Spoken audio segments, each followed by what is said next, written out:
Hello guys, तर स्वागत आहे तुमचं आपलं नवीन एका ब्लॉगमध्ये. तर मी आत्ता आलेलो आहे माझ्या मामाच्या गावाला आणि मामाच्या गावाला आलोय तर म्हणलं मी पहिला यायचो इकडं, तर ते तुम्हाला दाखवतो, रानमेवासुद्धा दाखवतो. तर आपल्या चॅनलला लाईक करा, शेअर करा आणि सबस्क्राईब करा. तर चला, छोटीशी गोष्ट दाखवतो पण ती खूप मोठी आहे. तर इथं दगडामध्ये पिंड कोरलेली आहे, तर ते तुम्हाला दाखवतो आत्ता मी. आणि इकडं मागं पण बघू शकता कॅनल आहे.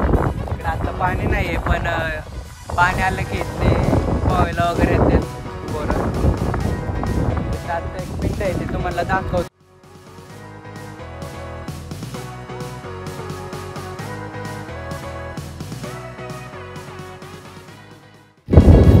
तर गाईस, तुम्ही बघितले असेल पिंड एकदम मस्त मध्ये ते करून ठेवलेले. कोणी कोरले ते माहिती नाही मला सुद्धा. आणि ह्या साईडला आम्ही मामा वगैरे गुरं वगैरे घेऊन यायचो लहानपणी. तर तुम्हाला दाखवेन मी काय काय करायचो लहानपणी, तुम्हाला आता दाखवेन. आणि रानमेवा तुम्हाला दाखवतो, जर असला तर तो दाखवतो. आणि काही इंटरेस्टिंग गोष्टी असतील ते दाखवतो. तर ब्लॉग कंटिन्यू करा. नवीन कोण आला असेल तर लाईक शेअर सबस्क्राईब सुद्धा करा. तर काय जे तुम्हाला माहिती असेल तर कमेंटमध्ये नक्की सांगायला काय म्हणतात. आमच्या इकडे तर वारुळ म्हणतात, पण ते सापाचं का उंदराचं हे माहिती नाही, पण जास्त करून सापाचंच म्हणतात. पण ते उंदीर बनवतो ना, हा मुंग्या बनवतात वाटतं. पण ते कमेंटमध्ये तुम्ही सांगा नक्की कशा कोण राहतं तिथं, साप राहतो का उंदीर राहतो का मुंग्या राहतात, ते कमेंटमध्ये तुम्ही सांगा. आणि इकडं वरच्या साईडला आहे ना खूप मोठा असा दगड आहे, तुम्हाला दाखवतो. आम्ही वर जाणार नाही, इथं बघू शकता तुम्ही, इथं कुठेतरी आहे ते तुम्हाला दिसत असन. तर तिथं खूप मोठा दगड आहे, तिकडून आसपासची गाव आणि धरण वगैरे सुद्धा दिसतं. आत्ता 4 वाजलेत. इकडं रानामध्ये कोणी नाही, फक्त आता गुरंवाले असतात, ती गुरं घेऊन येतात. आम्ही दोघं चाललोय कारण की म्हणलं ब्लॉग करावा मामाच्या गावचा, त्यामुळे आम्ही इकडे आलोय. तर आम्ही अशी छोटीशी मेहनत करतो. तर तुम्ही सबस्क्राईब करा, कारण की आपल्याला लवकरात लवकर 1K सबस्क्राईब पूर्ण करायचे, 4000 वॉच टाइम पूर्ण करायचा आहे. त्यामुळे लवकरात लवकर सबस्क्राईब करा, लाईक करा. आणि आता अशा मी जेव्हा लहान होतो ना तेव्हा इथं अशा खूप करवंदाच्या जाळ्या होत्या, पण आत्ता नाही आहेत, थोडेसेच राहिलेले आहेत. तर हळूहळू असंच होणार. तर तुम्हाला दाखवतो जवळ जाऊन मी. तर चला. तर गाईज इथं करवंदाच्या जाळ्या आहेत, पण इथं करवंद नाही, तुम्ही बघू शकता, कारण की पूर्ण जळल्यासारखं वाटतंय, कारण की इकडे जाळलेलं दिसतच असेल तुम्हाला. आणि वरती सुद्धा जाळलेलं आहे. तरी आपण जाऊया, बघूया. तर गाईज बघू शकता करवंदाच्या जाळीला करवंद आहेत, पण इथं कच्चे आहेत. कच्चे असते त्यांचं लोणचं सुद्धा करतात. तर तुम्ही कोकण भागामध्ये बघू शकता जास्तीत जास्त तिकडं करवंदाचं लोणचं सुद्धा करतात. पण आता तुम्हाला मी पिक्के सुद्धा दाखवतो. करवंद त्याला काटतात खूप, ते लागले की हातबिताला लागले की सुचतं, त्यामुळे जरा नीट काढावं लागतं. खूप पिकलेले नाहीत, मे एंडिंगला पूर्ण जाळी अशी हे झालेले असते. तरी तुम्ही बघू शकता 2च आहेत.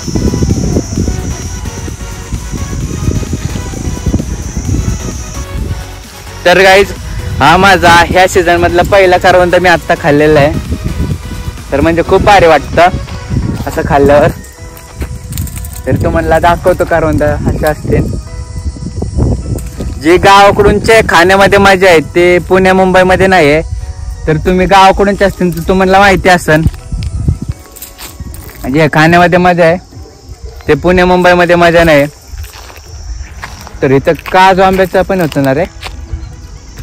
तर काजू आंबा सुद्धा होता इथं, पण आता नाही आहे, आता त्यांनी झाड तोडलं वाटतं. पण मी जेव्हा लहान होतो ना तेव्हा मामाच्या गावाला खूप असा एन्जॉय केलेला आहे मी.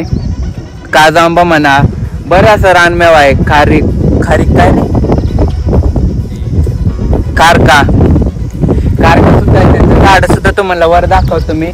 आता खूप आपल्याला वरती जायचंय, तर आपण कंटिन्यू करू आणि पुढे जाऊ. तर चला.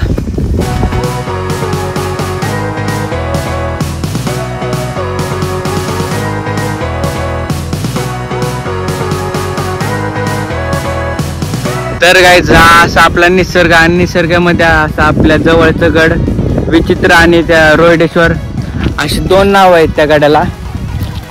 गड सुद्धा पाहण्यासारखा आहे. तर तुम्ही आलात तर बोर मांडदेवी मार्गे तुम्ही तिकडून जाऊ शकता. मॅपला सुद्धा बघू शकता, तुम्हाला तिकडे जायचं रोड सुद्धा दाखवते. तर आपल्या जवळ असे 2 गड आहेत, तिकडं रायरेश्वर या साईडला आणि इकडं विचित्रगड रोयडा.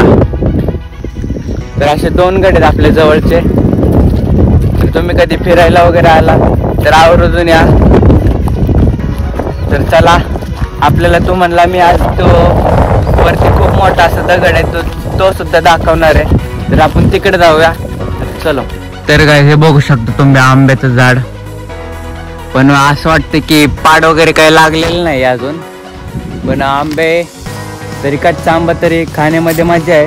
तर आम्ही तुम्हाला एक पाडून सुद्धा दाखवतो, खाऊन सुद्धा दाखवतो. इथे बघू शकता कसे आंब्याचे गट्टू आहेत, नुसतेच आंबे आहेत. असं ताजा आंबा खायला आहे ना, पुण्या मुंबईमध्ये तर अजिबात भेटत नाही, बाहेर असं कुठे भेटत नाही. ती मजा आहे ती गावाकडेच आहे. जी अशा ताजा आंबा खायची जी मजा आहे ना ती गावाकडची. कैरी वगैरे असं खूप प्रकार आहेत. तो म्हणला आता आम्ही पाडून दाखवतो. चला. बघा भरपूर असे आंबे पडलेले आहेत. तर काय माझ्या मित्राचं असं म्हणणं आहे की आंबा लय गोड आहे पिकल्यावर. कच्चा आंबा कुठला पण का, कैरी वगैरे असं असतं एखादं गोड.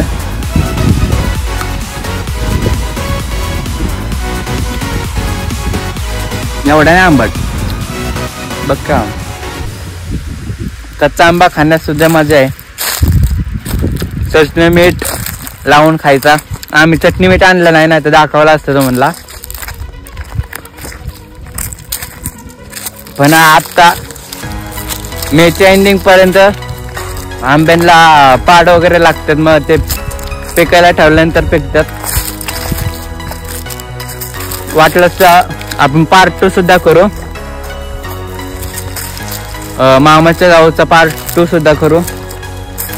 पण ह्या ब्लॉगला तुम्ही सपोर्ट करा, मग आपण पार्ट 2 नक्कीच आणू.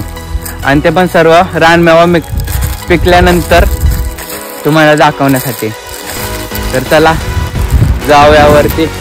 आणि इथं बघू शकता पावसाळ्यामध्ये असं पाणी येतं वरणी खाली. इकडे शेती वगैरे आहेत ना, तर त्यांच्यासाठी पाणी, शेती वगैरेसाठी इकडं पाणी लागतं. त्याकरता वरणी असं डोंगरातनी पाणी खाली येतं. आणि जे खाली कॅनल दाखवला तो म्हणला तिथपर्यंत पाणी जाते. तर गाईच तू म्हणला दुसरं एक आरसन दाखवतो. काळा आरसन असतो तो एक असतो, आणि तो लाल आरसन असतो तो पण आहे. पण हा पण कच्चा आहे, अजून काय पिकलेला नाही आहे. तर हा सुद्धा आरसन चांगला लागतो. हा आत्ता कच्चा आहे, ह्याचं काही लोणचं वगैरे नाही करत. हा खायला आरसनासारखाच लागतो. असं तुम्हाला कच्च्यांमध्ये लय आता, कारण की अजून पिकलेलं काहीच नाही आहे. पूर्ण मे एंडिंगलाच पिकतं. आता मे नुसतं चालू झालेलं आहे. तर मे एंडिंगला मी नेक्स्ट ब्लॉग करतो. तर चला आता आपण तुम्हाला मोठा दगड आहे तो दगड सुद्धा दाखवतो.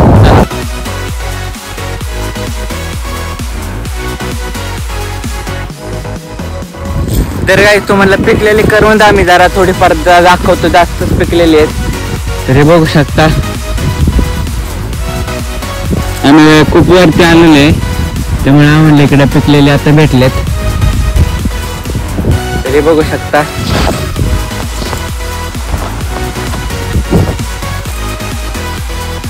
थोडीशी कडू आहे,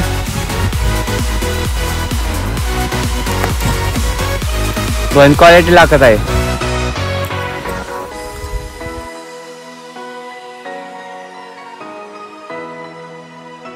आम्ही इथे डोंगरावरती आलो. इथं कसलं तरी काम चाललंय, साईट वगैरे असन. पण इथं वरती बघू शकता करवंदाची जाळ्या वगैरे आहेत. तर आता आम्ही वरती जातो आणि तुम्हाला दाखवतो. हा डोंगर सोडून खूप दम लागलाय आम्हाला, थोडी फार रेस्ट पण नाही घेतली आम्ही. तर हे तुम्हाला झाड माहितीच असं नाही, हे ताडीसाठी निळासाठी पण वापरलं जातं. आणि प्लस त्याचे जे फांदे असतात त्याच्यापासून सुद्धा झाडू वगैरे बनवतात.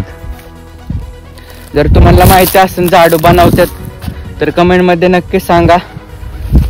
मला बनवतात काय करून, म्हणजे असं तुमच्या साईडला बनवतात का नाही ते सुद्धा सांगा.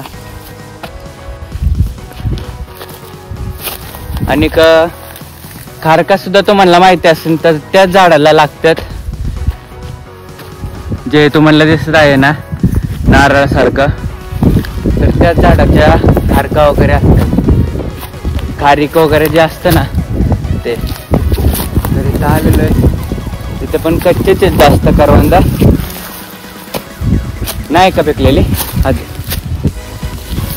तुम्हाला जे खारका ज्या बाजारामध्ये भेटतात ना ते आय थिंक ह्यात असतात असं वाटतं मला, कारण की वाळवूनच देतात का रे. वरने दाखवतो तुम्हाला. हा हे बघू शकता ह्या खारका. जर मी लहानपणी यायचो ना तर तेव्हा अशा खूप खायचो, पण आता जास्त करून इकडे झाडं पण नाही आहेत. तरी तुम्हाला म्हणलं दाखवावं, जेवढं दाखवायला जमन तेवढं मी दाखवतोय. तर चला आपण वरती जाऊ. अजून आम्ही थोडी रेस्ट घेतो. बघू शकतो तुम्ही खालून किती वर आलोय, तरी डोंगर संपन्नच खूप दम लागलेला आहे. पण आता तुम्हाला तो दगड दाखवायचा म्हणून चाललेलंच वरती. म्हणजे जास्त मोठं पण नाही दगड, तरी तुम्हाला दाखवतो. आणि तर गाईस तुम्ही हे बघू शकता, हे सुद्धा मुंग्याच तयार करतात. असं इथे डोंगरामध्ये खूप आहे, कारण की आता डोंगर वगैरे जाळलाय. असे छोटे छोटे प्राण्यांचे खूप असं म्हणजे जीव गेलेला आहे तिथं. आता एवढा डोंगर जाळलाय म्हणजे तुम्ही समजू शकता की किती प्राण्यांचं हे गेला असेल, जीव गेला असेल. तर आता आपण काय करू शकत नाही, तरी मी सांगतोय तुम्हाला. तर आता आपण जाऊयावर. आणि इथं असे हे काटे आहेत ना असल्या इथं खूप आहेत. आणि ह्याच्यापासून पूर्वीपासून म्हणजे ह्याच्यापासून झाडू बनवते, ह्याच्यापासून सुद्धा. तर तुम्हाला छोटी छोटी माहिती सांगतो. तर चला आता आपण जाऊया. इथं थोडंसं राहिलेलं आहे, आता आपण वरती जाऊया, तुम्हाला दाखवतो. तर काय आपण फायनली वरती आलेलं आहे. आणि तुम्ही बघू शकता आपण तिकडून खाली वरती आलो, तिकडून ह्या रोडने वरती आलो. आणि या साईडला आपलं बोर आहे, बोर तालुका तुम्ही बघू शकता बॅक साईडला. तुम्हाला दिसणार नाही कारण की पाणी पूर्ण असलेलं आहे, तरी तुम्हाला दाखवतो. तसं आपण ब्लॉक मध्ये आपण गेलो होतो तिकडं मागे राय रेस्टॉरंटच्या गडावरती गेलो होतो. तर तो ब्लॉक सुद्धा बघा, बिलिंग डिस्क्रिप्शन मध्ये देतो. तर या साईडला देवगड धरण आहे, त्याचं सुद्धा पाणी दिसणार नाही. त्याला खूप वार आहे, त्यामुळे तुम्हाला आवाज यायचा नाही. त्याला जाऊया पुढे.